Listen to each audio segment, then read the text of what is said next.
कुछ ही दिन पहले मैं राजस्थान हाई कोर्ट के प्लेटिनम जुबिली सेरेमनी में गया था और आज सुप्रीम कोर्ट के 75 वर्षों की यात्रा के उपलक्ष्य में जिला न्यायपालिका का राष्ट्रीय सम्मेलन हो रहा है। सुप्रीम कोर्ट के 75 वर्ष ये केवल एक संस्था की यात्रा नहीं है, ये यात्रा है भारत के संविधान और संवैधानिक मूल्यों की। ये यात्रा है एक लोकतंत्र के रूप में भारत के और परिपक्व होने की। और इस यात्रा में हमारे संविधान निर्माताओं का, न्यायपालिका के अनेकों मनीषियों तक का योगदान बहुत महत्वपूर्ण रहा है। इसमें पीढ़ी दर पीढ़ी उन करोड़ों देशवासियों का भी योगदान है जिन्होंने हर परिस्थिति में न्यायपालिका पर अपना भरोसा अडिग रखा है।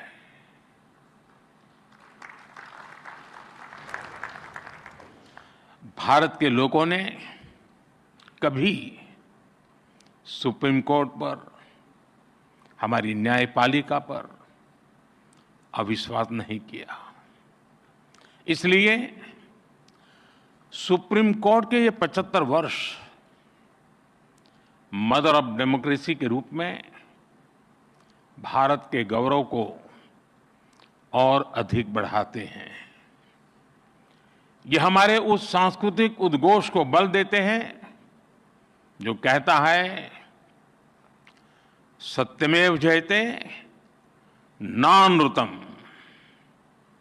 इस समय देश अपनी के आजादी के 75 वर्ष पूरे करके संविधान की 75वीं वर्षगांठ मनाने जा रहा है।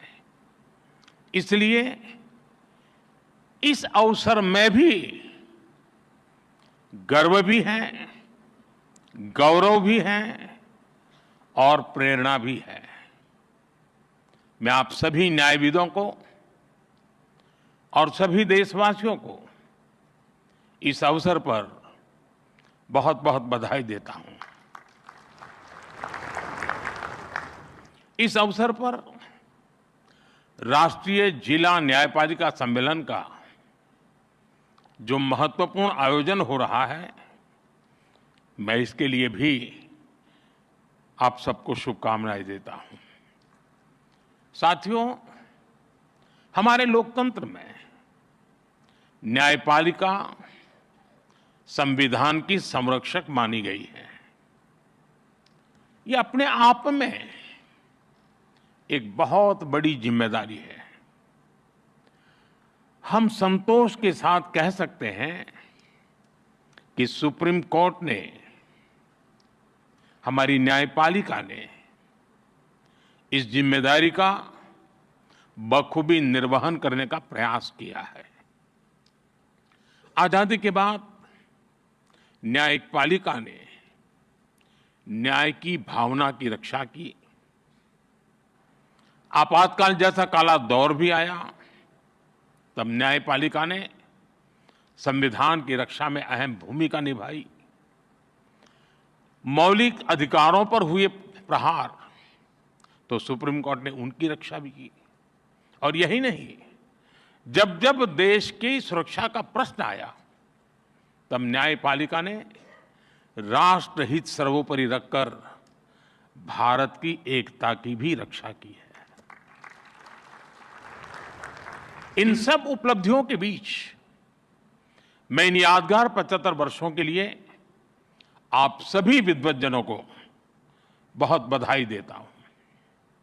साथियों, बीते 10 वर्षों में न्याय को सुगम बनाने के लिए देश ने कई प्रयास किए हैं। कोर्ट्स के मॉडर्नाइजेशन के लिए मिशन लेवल पर काम हो रहा है। इसमें सुप्रीम कोर्ट और जुडिशरी के सहयोग की बड़ी भूमिका रही है। आज जिला न्यायपालिका का ये कार्यक्रम भी इसी का एक और उदाहरण है। इसके पहले यहां कई लोगों ने उल्लेख भी किया, सुप्रीम कोर्ट और गुजरात हाई कोर्ट ने मिलकर ऑल इंडिया डिस्ट्रिक्ट कोर्ट जजेस कॉन्फ्रेंस का आयोजन भी किया था। इस तरह के आयोजन ईज ऑफ जस्टिस के लिए बहुत ही जरूरी है। मुझे बताया गया है यहां भी अगले 2 दिनों में कई महत्वपूर्ण मुद्दों पर चर्चा होगी। पेंडिंग केसेस का मैनेजमेंट, ह्यूमन रिसोर्स और लीगल फैटर्निटी की बेहतरी। आपने चर्चा के लिए सभी जरूरी विषय तय किए हैं। मुझे खुशी है कि सबके साथ अगले 2 दिनों में एक सेशन जुडिशियल वेलनेस पर भी रखा गया है। पर्सनल वेलनेस, सोशल वेलबीइंग की सबसे पहली जरूरत है। इससे हमें हमारे वर्क कल्चर में हेल्थ को प्रायोरिटी देने में मदद मिलेगी। साथियों, हम सब जानते हैं आज आजादी के अमृतकाल में 140 करोड़ देशवासियों का एक ही सपना है, विकसित भारत, नया भारत। नया भारत यानी सोच और संकल्प से एक आधुनिक भारत। हमारी न्यायपालिका इस विजन का एक मजबूत स्तंभ है। खास तौर पर हमारी डिस्ट्रिक्ट जुडिशरी भारतीय न्यायपालिका की व्यवस्था का एक आधार है। देश का सामान्य नागरिक न्याय के लिए सबसे पहले आप ही का दरवाजा खटखटाता है। इसलिए ये न्याय का प्रथम केंद्र है, ये पहली सीढ़ी है। हर तरह से सक्षम और आधुनिक हो, ये देश की प्राथमिकता है। मुझे विश्वास है ये राष्ट्रीय सम्मेलन, इसमें हुए विमर्श देश की अपेक्षाओं को पूरा करने में मदद करेंगे।